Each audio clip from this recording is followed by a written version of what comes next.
Usa ka pagtuo, usa ka tingog,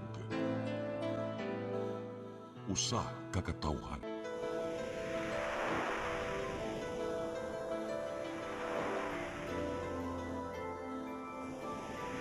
Cebu Catholic Television Network.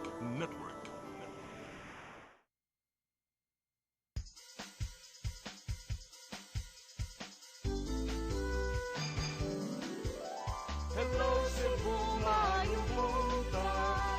Yaksunta ang kahayag nga nagsulid sa matuod, kadagan sa panghitabo. Hello Cebu, maayong buntag Pinoy.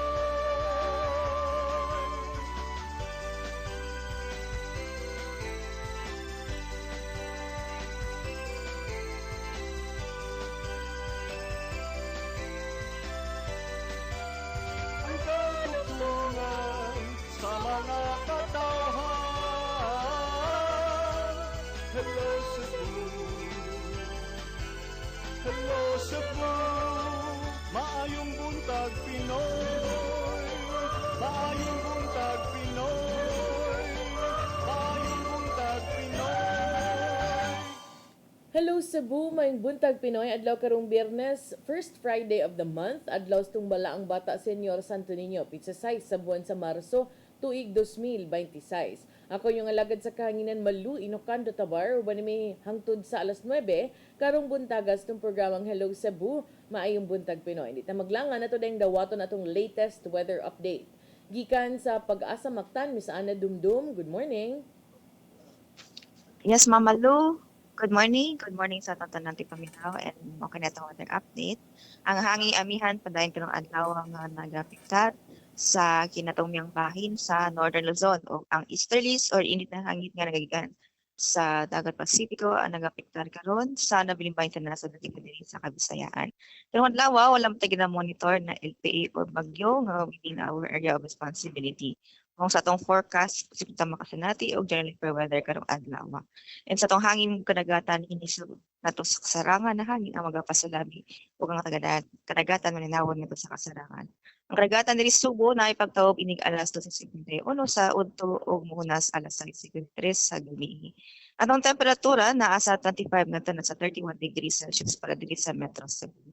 Ug ang adlaw mosalog po niya alas 5:55 sa kahapon. Mao ka na tong update gikan diri sa Dios sa Pag-asa Visayas. Kini si Ana Dumdum, maayong buntag. Daghang salamat Miss Ana Dumdum ug good morning ninyo tanan dinha sa Pag-asa Mactan. Karon arita sa ato ang front pages sa mga pamantalaang lokal ug nasyonal atong sugdan sa Sunstar Daily. Sa Sunstar Daily, Benalyo disaster prompts call for Senate probe.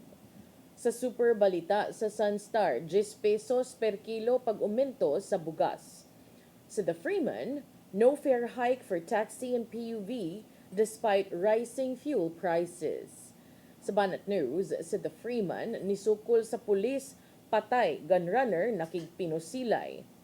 Sa Philippine Daily Inquirer, NSC says 3 defense personnel spying for China held. Sa Philippine Star, staggered fuel price hikes start next week. Sa Manila Bulletin, 2 billion pesos fund to help OFWs start businesses. Ug sa Tempo, Trillanes files raps versus 18 ex-Marines. Mao katong front pages sa mga pamantalaang lokal ug nasyonal. Sa mong pagbalik mo ipadangat kaninyo atong mga balita. Please stand by. Hello Cebu, hello Cebu, maayong buntag Pinoy, maayong buntag Pinoy, maayong buntag Pinoy. Discover the beauty of the Philippines.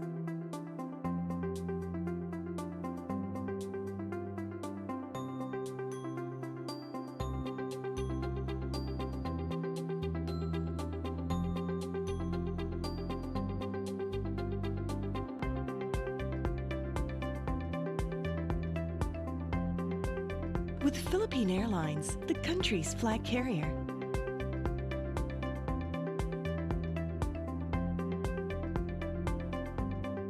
the airline that lets you feel the warmth of the nation.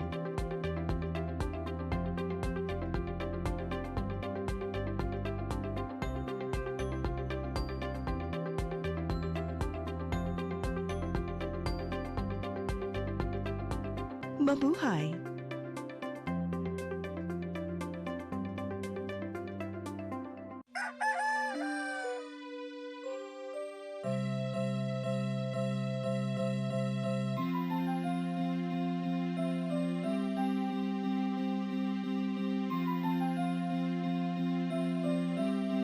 Ma, wala na dita, ma. Palud, ma. Sorry ma'am, na-late ko. Nangita pa mong gusto para internet sa kong anak, ma'am. Ay, wala na yung problema. Pag-sinisibo. Sinisibo, sinisibo, For your internet connection, and for the signal of your cable TV. so fast and straight, the transmission to your phone. Sinisibo. Sinisibo, sinisibo, Offers you to have fiber optics. for your viewing experience, perfect and clear so fast. So great and affordable for you to enjoy. Cine Cebu Television Network Incorporated offers fiber to the home broadband internet bundled with fiber to the home cable TV connection. Cine Cebu Television Network Incorporated with its operation in Metro Cebu and the whole province of Cebu soon. And affordable for you to enjoy. Sinisibo. Di siya ko mutuog na ginoo. Pero magulo ng bata na! Nangita lagi ni gatas! Kasabot ka, akong ipakuha.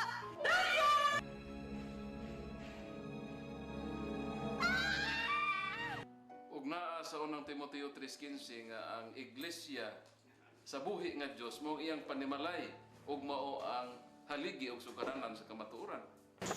Mayo! May hatag lang unta kong gatas para sa inyong anak. Basin kadahong ka nga ikaw ang gwapa sa tibok kalibutan. Unsay reparation, Monsignor? Buhi kag laing bata aron mabayran ang imuhang nahimo nga dako nga kasalanan.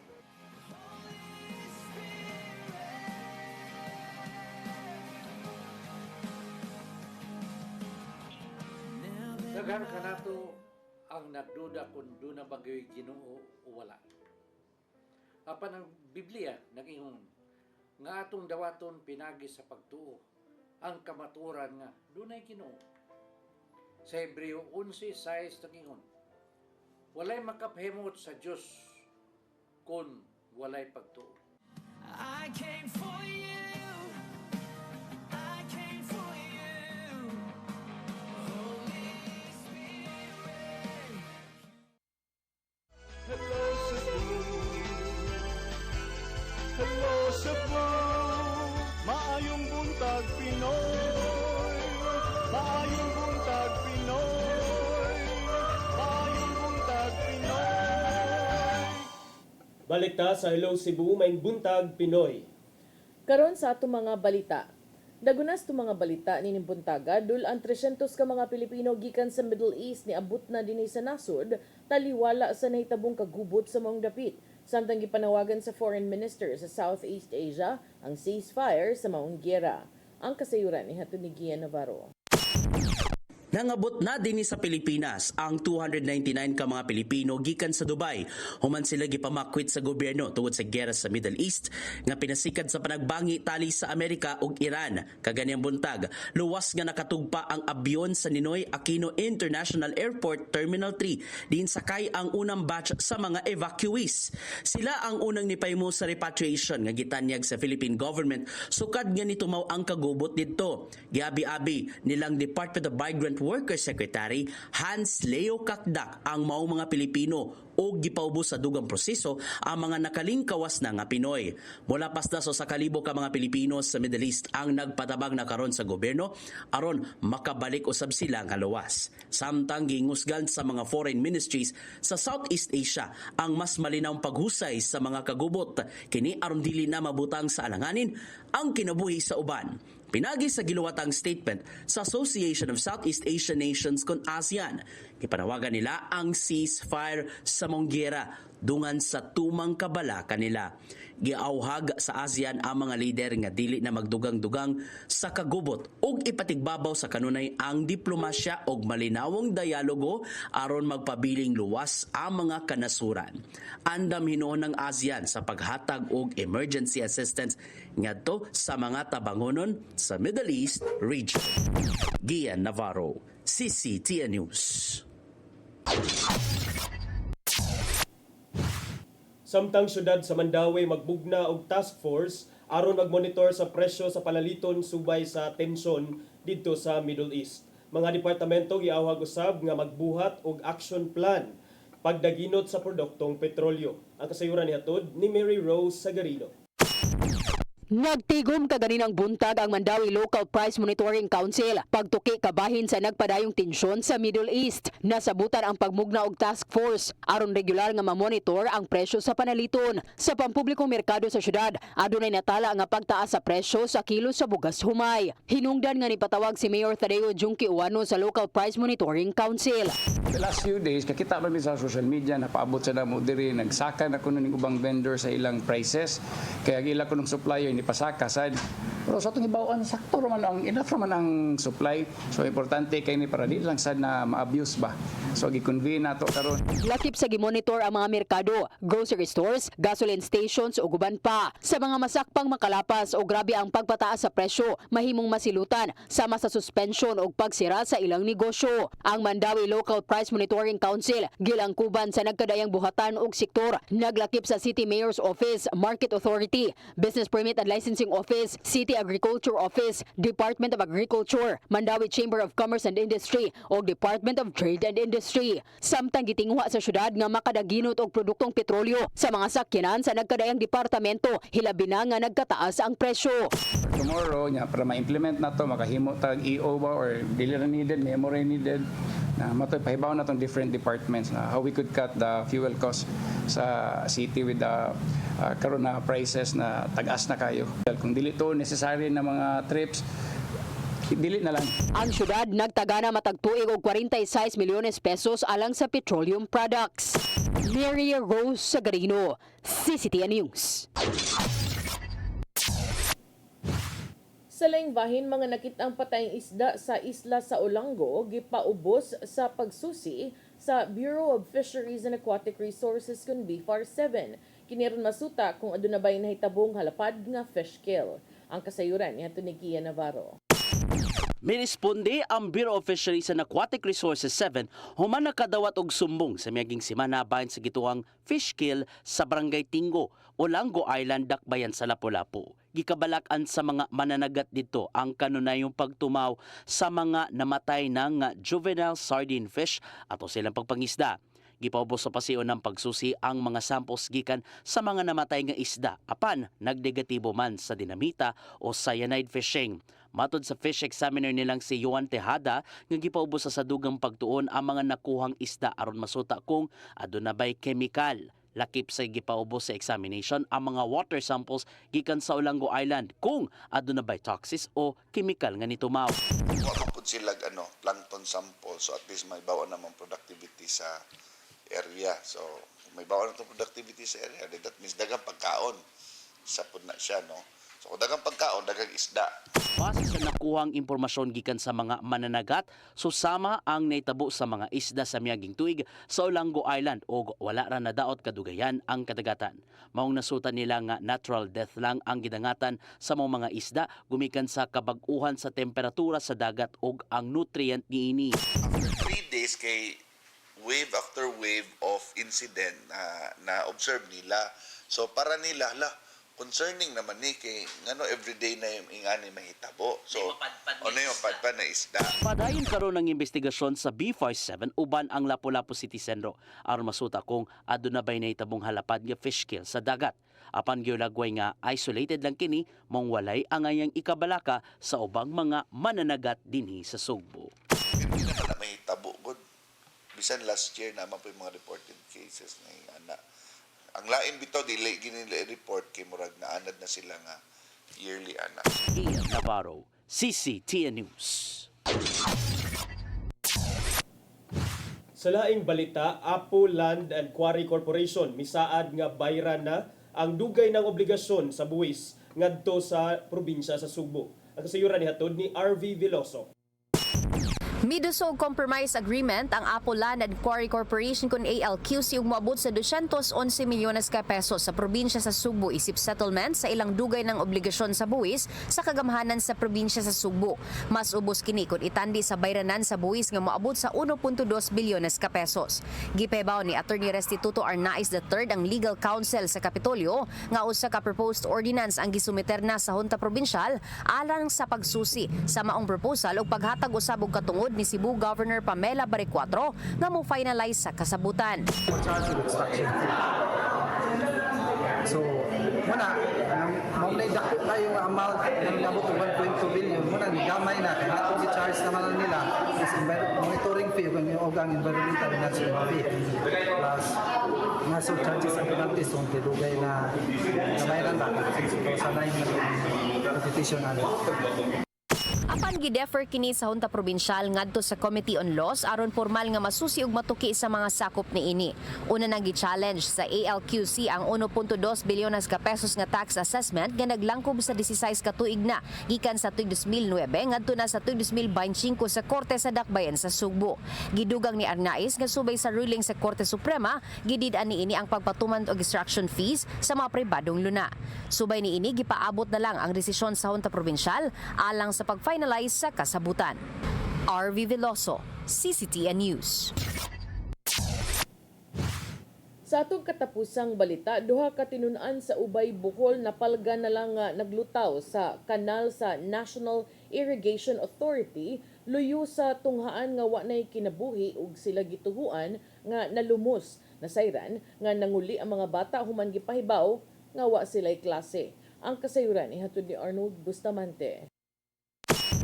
Patay nang napalga ng duha ka mga grade 3 nga estudyante nga nagpangidaron pag 10 ug 9 nga naglutaw-lutaw na sa kanal sa National Irrigation Authority kun NIA sa Purok 2 Governor Boyles sa lungsod sa Ubay alas 10:45 sa buntag nitong Martes. Ang mga biktima gilang sila nga Justin Itorma, 9 anyos, grade 3, taga Purok 3 ug John Carl Marcolesia, 10 anyos, grade 3, taga Purok 1 nga pulo sakop sa Governor Boyles, Ubay, Bohol. Sa investigasyon sa Ubay Municipal Police Station sa Bohol Police Provincial Office, nga una nakadiskubre sa naglutaw-lutaw na nga lawas sa mga bata ang personel sa NIA nga marasam ang gipahibaw kang Emma Inok. Gipahibaw dahil ni Inok ang barangay kagawad nga sa Jason na Pagaran, Labrador, nga dali nga mikuha sa bata dinuna nga nahawas gikan sa kanal mao si Justin Itorma o gisunod niini si John Carl Mercolesia nga pulos na walay kinabuhi o gidala sa covered court sa barangay Governor Boyles. Dugang sa investigasyon nga ang duha ka mga bata gikan matud pa sa tunghaan apan tungod kay walay klase. Sigo sila ginikanan miuli ni silang balay. Gibili nilang bag apan wala na sila makabantay nga namalik ni Saagi tungod kay nangani kining humay sa basakan samtang ang usa ka ginikanan nang laba. Walay nakabantay nga ang duha ka biktima didto na sa kanal luyo sa tunghaan ini aron mga ligo sanglit ta ila pa nga nakita ang mga sapot niini nga gipahimutang ilawom sa taytayan. Matod sa magtutudlo sa mga bata nga si Evelyn Requerme nga iyan nga gipahibaw ang mga ginikanan siya ang mga tinun-an pinagi silang group chat nga wala sila klase tungod kay nasakit kini o nga nag-sick leave aron nga magpa-check up. Apan ang mga ginikanan sa mga biktima mibutyag nga wala sila makadawat sa impormasyon nga walay klase ang mga bata sanglit wala man usab sila cellphones. Gisusi ni Dr. Cristel Joy Macas, ang Municipal Health Officer, ang duha ka mga biktima og nasuta nga hinungdan sila kamatayon mao gyud ang pagkalumos. Arnold Bustamante, CCTN News. Mao katong mga balita nga nahipos ng kaubanan sa CCTN News and Public Affairs Team ug inyo katong nakita kagahapon sa mga balita sa Sayre 47. Yaon sa ba ato ning pugson? Atong atagan og gamay nga pagisgot-isgot partner kanibang kuan. Hinungdan or epekto ambot kung epekto ba ni or epekto lang jud ni epekto ba ni sa tension dito sa Middle East or epekto lang jud ni siya sa kahakog sa uban nga mga negosyante. Pagpahimos sa ubang negosyante. Kining front page karon sa Sunstar partner nga misaka kuno og 10 pesos ang kilo, matag kilo sa bugas. Dako ning 10 pesos kay nangita pilagoy konsumo sa usa ka pamilya partner. I times 10 na nimo ang usa ka kilo kay tag 10 kilos man kuno ang 10 pesos man kuno matag kilo. So kani karon ang giingon sa balita dinhi sa Sunstar Super Balita nga matud pa ang ilahang source ani ang Vice President sa Grains Retailers Confederation of the Philippines Cebu City North Chapter. So matud pa ni Sir Erwin Gukong sa Sunstar nga report nga kining pagsaka sa presyo sa bugas, partner, maabot pa gani og 10 hangtod 15 pesos matag kilo. Di amo na dako.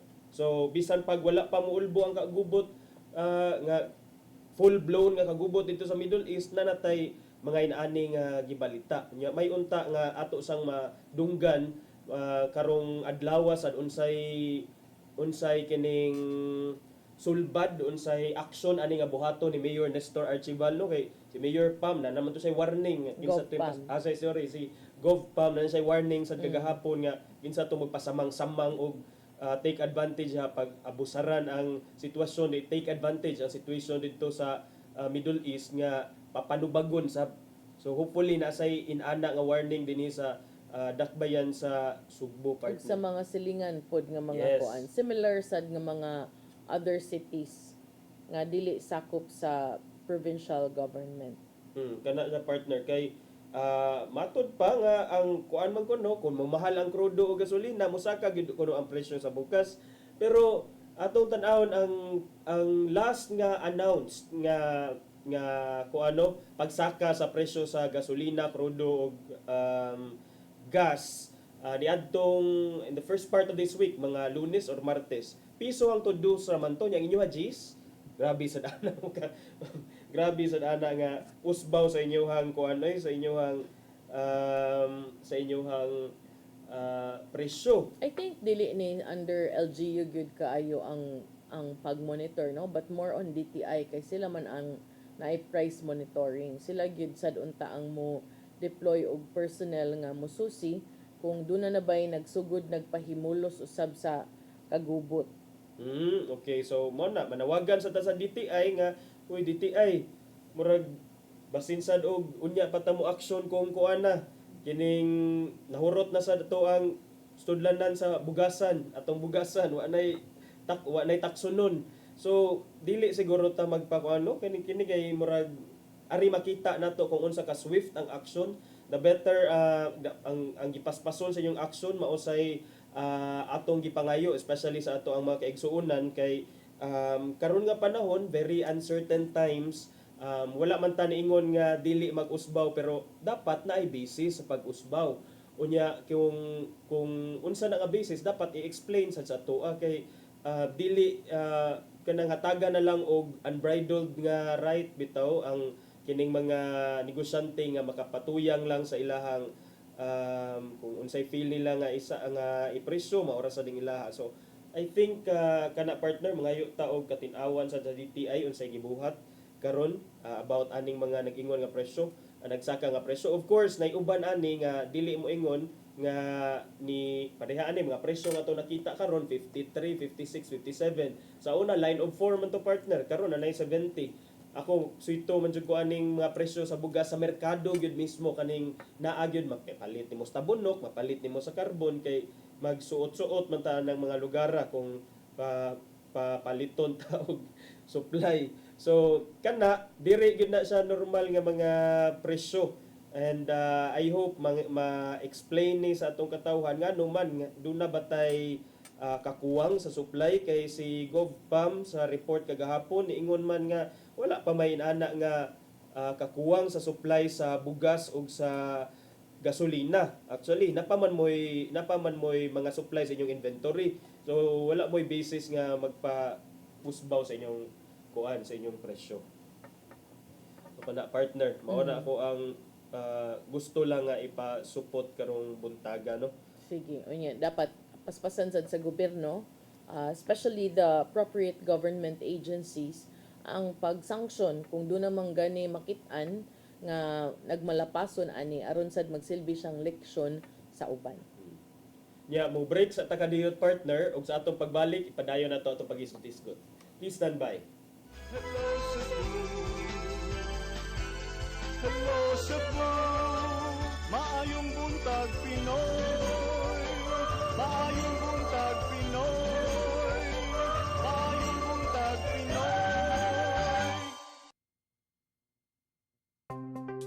Discover the beauty of the Philippines.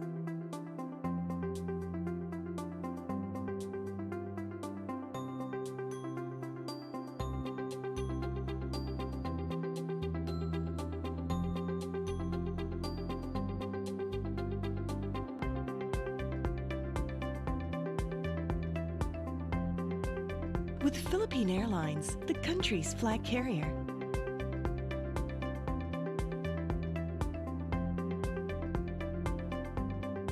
The airline that lets you feel the warmth of the nation.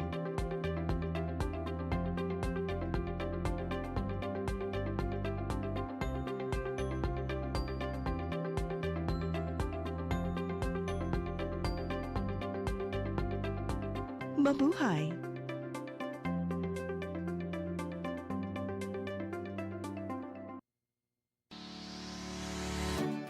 Looking for the best internet deals in Negros Oriental? Field Products Negros is here to bring you fast, reliable, and affordable internet with plans made just for you.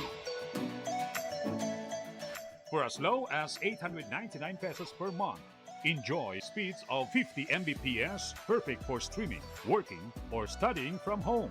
Need more speed? No problem. Get 100 Mbps for just 1,199 pesos. 150 Mbps for only 1,499 pesos, or our fastest plan, 400 Mbps for just 2,399 pesos per month. Plus, you can add over 100 cable TV channels to your internet plan for just an additional 100 pesos per month. That's entertainment and lightning fast internet all in one. Enjoy no installation fees and start today with a 1,000 peso customer deposit. Call us now or visit our website to sign up with the Field Products Negros. You get internet that's affordable, reliable, and local. Field Products Negros, bringing you closer, faster.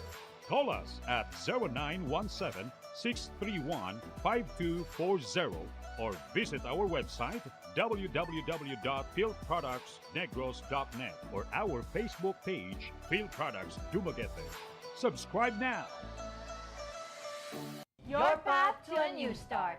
Nutrition, Exercise and elimination. water, Sunlight. temperance, Air. rest and recreation. And most of all, Trust in God. Learn from our doctors. Be blessed by the testimonies of our overcomers. Ang inyong programa, Alang sa may sakit, walay sakit, ug dili ganahan magkasakit. Ozone Med Wellness Clinic New Start. Napapanood every Saturday 8 to 9 a.m. Og ang replay airing matag Miyerkules 1:00 hangtod 2:00 sa hapon. Dinhilang sa CCTN Channel 47. New Start, Ozone Med Health and Wellness Talk.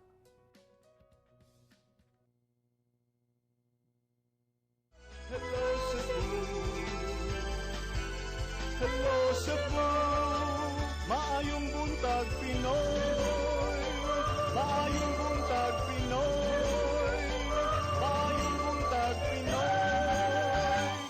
Balik sa Hello Cebu, may buntag Pinoy atong tiwason to attorney katoy mong gihisgutan no nga epekto na usab sa kagubot dito sa Middle East kay karon ang Lapu-Lapu City Government ni deklara usab sila og state of preparedness agig response nila sa kagubot dito sa Middle East og ilahang gi-anticipate nga niya panaagi ni ining state of preparedness maka pangandam sad silag sakto sa epekto unya ni ining pagsaka sa presyo sa krudo ug sa gasolina ni ining ato asag nga economy. So ang kaganina imong gihisgutan ni saka ang presyo sa bugas pero part na siguro ni no ang ato nadunggan kanila Lapu-Lapu sa report ni Mary Rose Mandawi sab naghimo sad sila sa ilahang plano nga mopatuman og fuel saving measures agig pagtubag sa pagsaka sa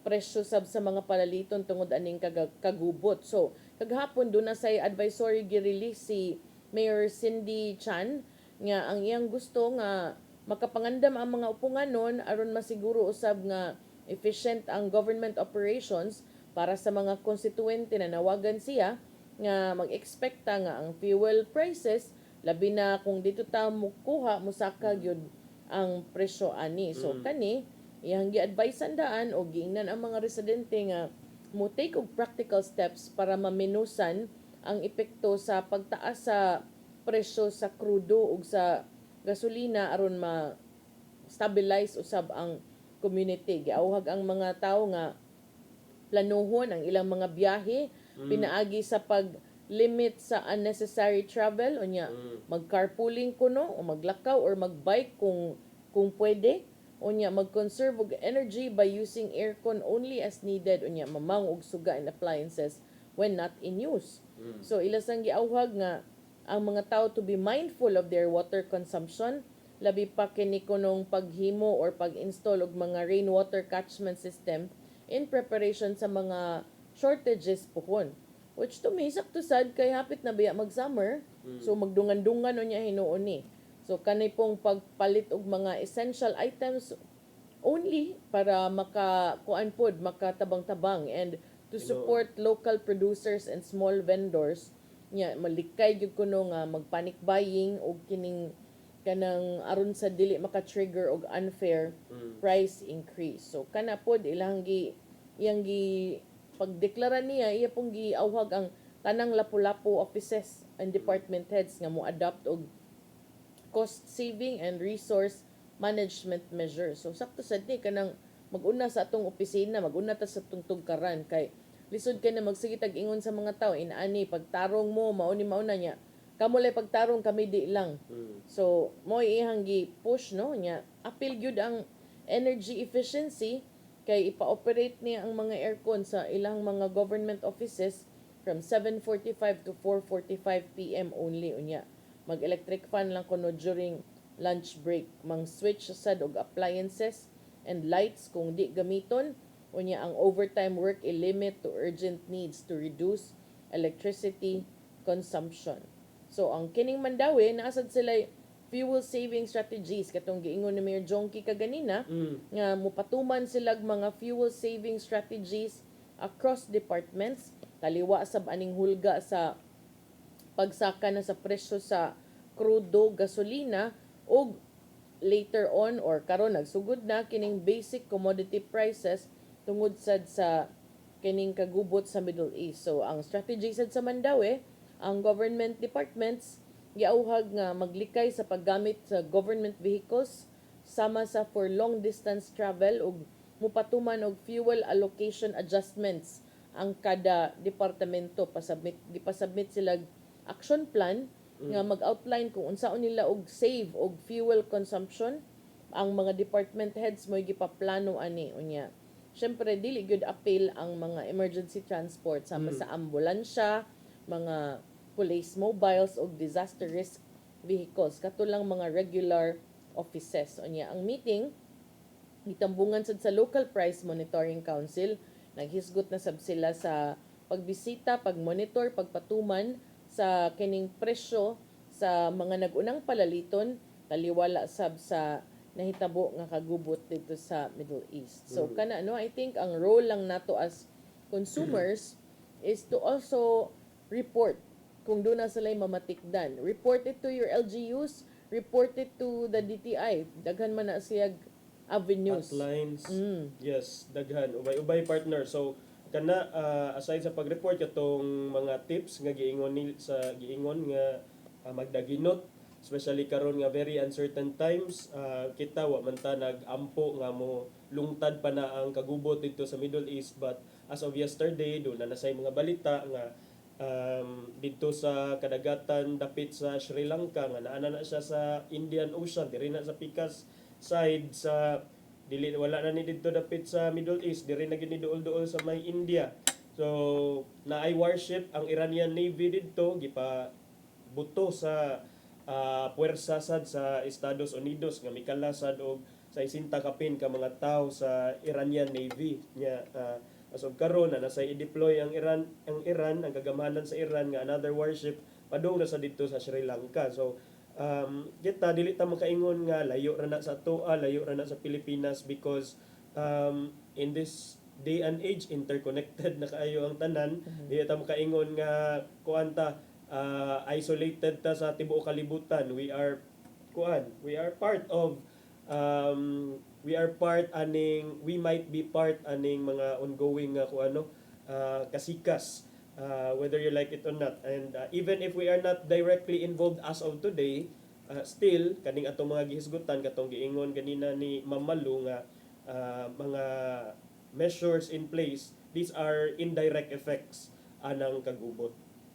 In fact, kung imong basahon ng mga balita kagahapon, no, ang description said good mostly is ni expand na gyud into a multi-front regional war nga naagyoy heavy nga aerial bombardments and kanang baus-baus na ba? Baus-baus na gyud kay naay atake sa Lebanon, naay buto dito sa may Sri Lanka, and before we know it, ambot lang, dili lang ta magampo. But let's pray for peace, kalinaw unya dayon kining dili lang unta mo further escalate og daghan pang mga among. Yeah, but so far the numbers are not good kay ikadusing a wave on Tehran and approximately 90 ka US and Israeli jets ni tagak nag mga 200 ka munition sa Iranian targets, lakip na katong stadium sa Azadi ug katong ilang internal security headquarters samtang katong sa Gulf pud nga bahin naabot na og 125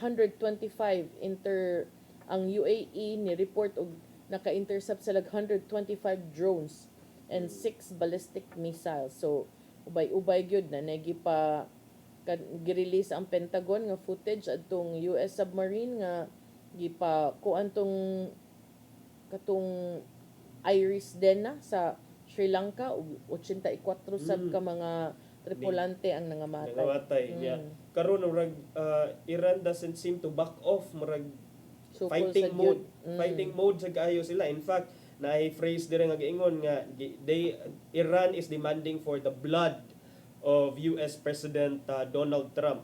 Anya matod pa sa Iran nga they will bitterly regret what they did. So you say bitterly regret, magbasol gyud ang Estados Unidos ana mao sa nagipang-ingon sa mga liderato sa Iran pagkakaron. So murag as of today, partner, murag walay kasiguruhan nga naay resolution sa maong giyera. Kay murag determinado ang mataghabig sad nga sige lang sila pakuan. Sige lang sila baus-baus lang sila og threat, and along with those threats na actual nga mga pagpangatake. Damage and deaths also. Yeah. Arita sa laing isgutanan, partner, nag-isgot man kaaning problema sa basura gihapon. Because ang nanawagan na si Senator Risa Ontiveros og Senate investigation kabahin aning garbage management system sa Pilipinas human usab sa nahitabong pagkatong collapse no sa landfill din sa Binalyo atong Enero niining tuiga. So kagahapon, March 5, si Senator Risa Hontiveros ni duso na sa Senate Resolution number 285 seeking a review of the country's solid waste management framework following the disaster at the Binalyo landfill katong daghag kinabuhi ang nakalas usab. So I don't know unsay mga makit-an ani, but to me maayo ra pod nga nagpatawag siya ani aron at least na ay kana ganing oversight kanang naay bigger wider network looking into this kung itandi sa diri lang sa ato ang habig pod sa DENR ug sa LGU, no? So si Ontiveros is pointing at a bigger problem. Iyang gi-question ang pagpatuman sa RA 9003 kining Ecological Solid Waste Management Act of 2000 kay kung para nako sad sakto sad kay 2000 pa ni 2026 na 26 years after unsa may epekto daghan kuno gyapon mga LGUs ang non-compliant ana partner kanang MRFs, daghan pang mga LGUs nga walay solid waste management plans. In fact murag ang Cebu City compliant ba sila, partner? Murag compliant na may MRF facility pero ang kinilaging kining sanitary landfill, kining absence of a Labayanan in Cebu City. Kana ang ato hopefully sad maapil na didto ka isgot no. Dili lang ang implementation sa RA 9003. Yeah, unya kanang sa balaod unta kay requirement unta nga i-divert ang 25% sa basura away from kanang mga labayanan or disposal facilities. Kining waste diversion naglakip ni anang recycling, composting ug katong ubang recovery methods. Unya supposedly every 3 years mo increase, so 25 every 3 years mahimo na ning 30, 35, supposedly 50% off na naunta taron mura na tataanig sale kaayo kay sa basura kay 2026 na good. So 26 years after apan sama sa imong giingon daghan matud pa ang mga local governments nga nagsalig gihapon sa landfill kay walay waste diversion facilities and walay investment in waste reduction program. So after many years ang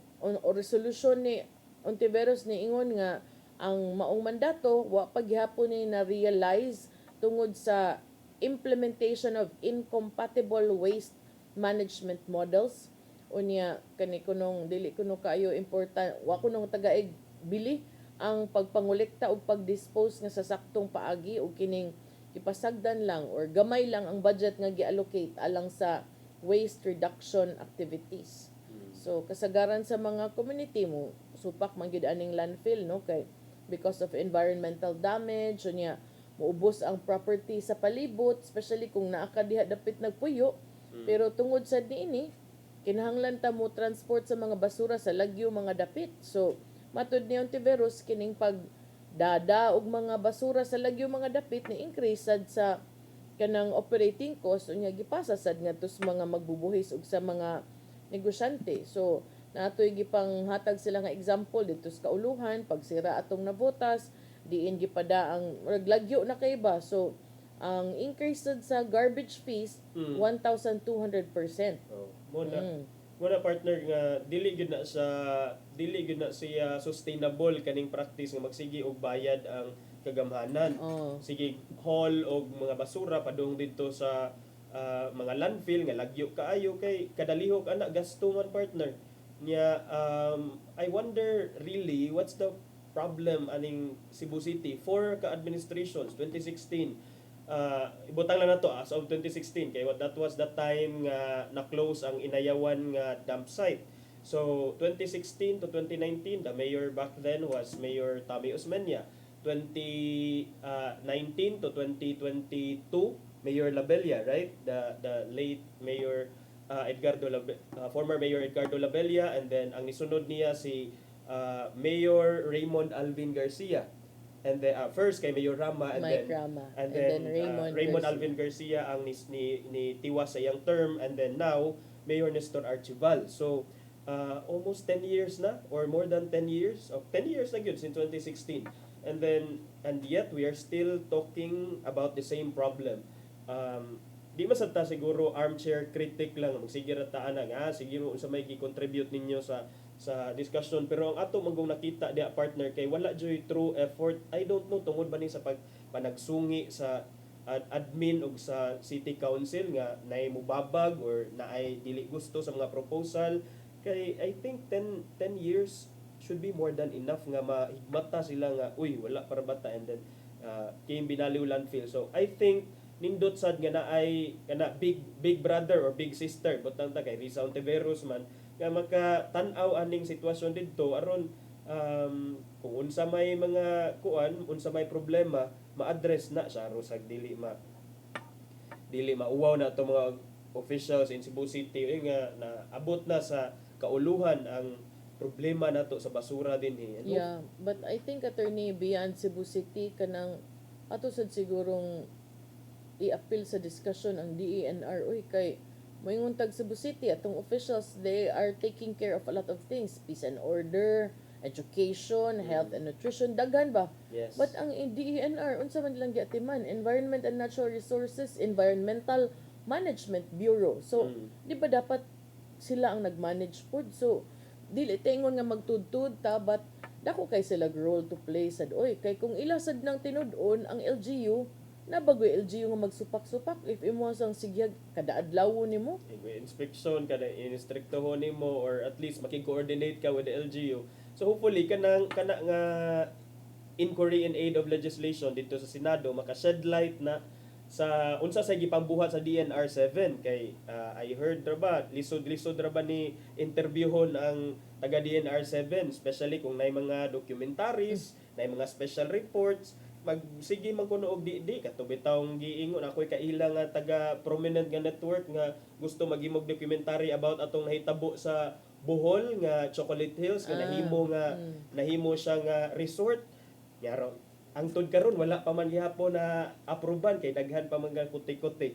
So kana hangtod muna giingon nga ang kung sa nature na mangita kung sa information man lang gani watay transparency unsa na lang ka sa actual work na di na lang ta mag-tell ana partner kay muna giingon nga sige karon nga ipatawag as resource persons hopefully na amo ngadtoy ma-presentar kung unsa inyong gipambuhat kay kini tinuod na partner dili lang sad siguro day LGU di na tay DNR nga supposedly nag-monitor ana and kung nag-inspect siguro sila religiously and if they're doing their job I don't know if binalo tragedy kung imo hunaw-hunaw na attorney pwede ba ya sad makaingon ng LGU ani nga private money ang LGU may private money nga landfill di ba?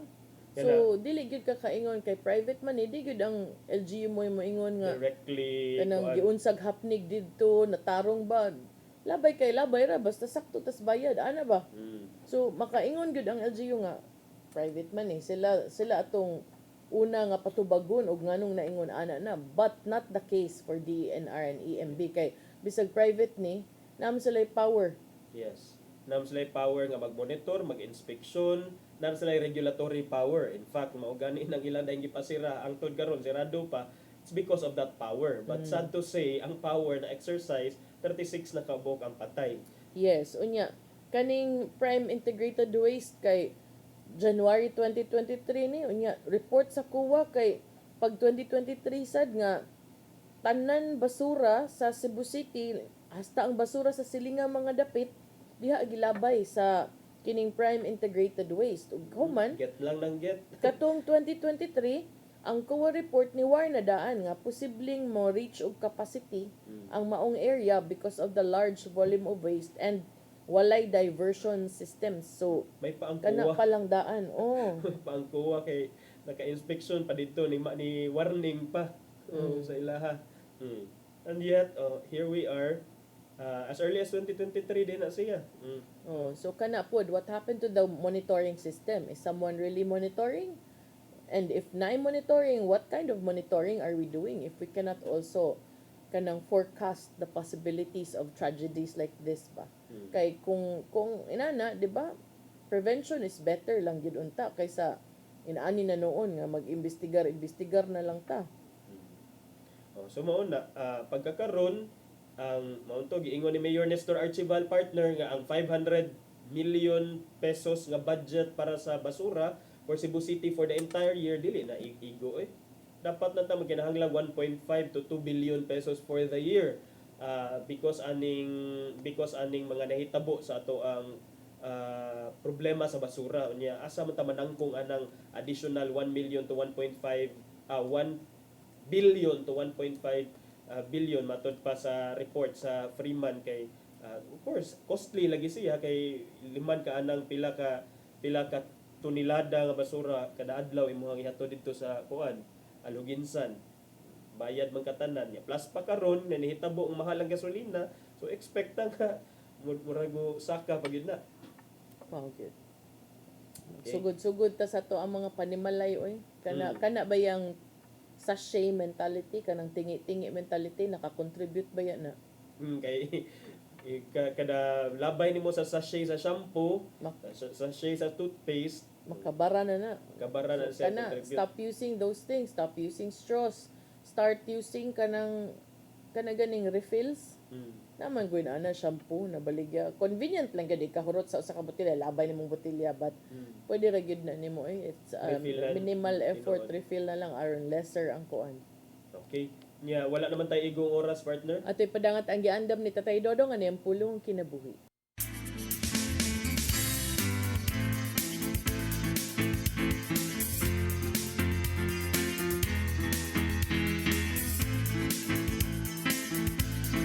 Ang pulong mo, ang diwag sa ko. Mga igsoon, ang pag-umol sa kiniyas kabataan, anak yun magsugod sa iyang panimay. Busa ang ginikanan dako kayo og katungdanan ngadto sa ilang mga anak. Aron kini dili masaag sa hiwi nga dalan. Sa Mateo 10:34 nagihon, ayaw kamo pagunahuna nga miyani ako aron pagdalag kalinaw sa kalibutan. Dili kalinaw ang gidala ko o dili espada. Busa kinanglan nga ampihan nato ang atong matag pamilya. Sa Mateo 10:35 mingon pagayod ang labing mangilad nga kaaway sa tao mura ang iyang mga sayop sa iyang kaugalingong panimay. Busa mga igsoon, ayaw hatagi o kahigayunan ang kaaway aron makalihok diha sa atong pamilya. Kay sa ato unyang intensyon nga mualagad sa Ginoo, timpuwak ang atong pamilya sa kadautan. Kinanglan nga kamao kitang bahig sa atong oras. Doon na kita oras sa atong pamilya, oras sa pagnginabuhi, ug oras sa pag-alagad sa Ginoo. Kay ug dili mayong pagkabalanse kining butanga, natural nga kasamok kayo ang may tabo. Ug delikado nga mao kini ang gamiton sa kaaway aron mabungkag ang atong pamilya. Maigsoon mo kini ang pulong nga maghatag kanato giya sa atong kinabuhi. Mag-ampo kita. Langitong Amahan, salamat sa imong pagpahinumdum kanamo dinhi sa kaminungdanon nga butang. Itahan namo kanimo ang among pamilya, ang among oras ug ang tanan namong gibuhaton. Aron imo kining ayohon sa pagpahigayon sa husto. Amen. Sa Amahan, sa Anak, sa Espiritu Santo. Ang pulong mo, ang diwag sa ko.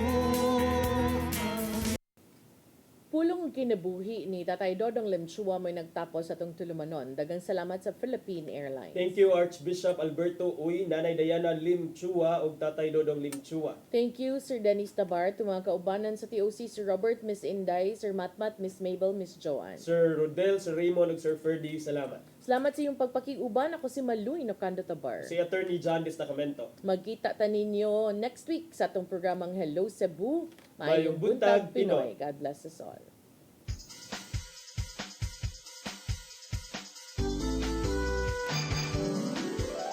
Hello Cebu.